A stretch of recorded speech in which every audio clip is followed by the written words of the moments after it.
There's a question from this fellow, Solaf. Yeah, Solaf is asking basically, if he has zero knowledge of coding, where should he start? My guess is to first think of what do you want to build. So what sort of stuff you are interested in building? Is it mobile apps, games? You want to build websites? You want to build backend, frontend, whatever. You want to build UI. Sorry, you want to build UIs, or you want to integrate some APIs. You want to integrate maybe AI APIs. I don't know. First, just think of what you want to build. Really, what's your what things you would like to build, or what things you would like to solve. What are the problems you'd like to solve? Because this will actually drive your choice of technologies.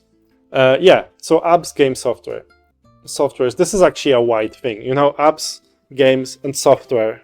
Three different things. So even within those categories, it's good to actually start choosing. But basically, let's say you want to build some app about something.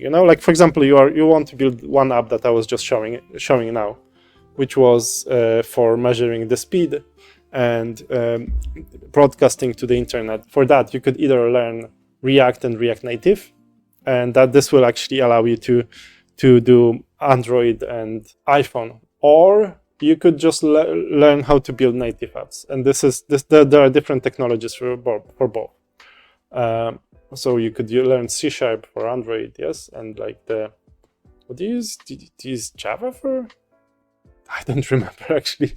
So you got some different libraries for, you've got different programming languages depending where do you want to publish it, or how you want to build it, and what sort of features are actually there. So then you already know what technologies you need to learn, and then start learning basics of those technologies. How to write basic syntax, how to install those environments, how to deploy them to production and stuff like that. That's something very useful.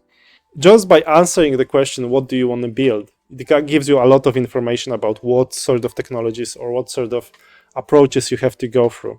And then when you know that you want to publish this app somewhere, let's say you want to publish it to App Store and stuff, this actually requires you to do some specific solutions in terms of what sort of technologies you have to choose, but also how it should be displaying and stuff like that.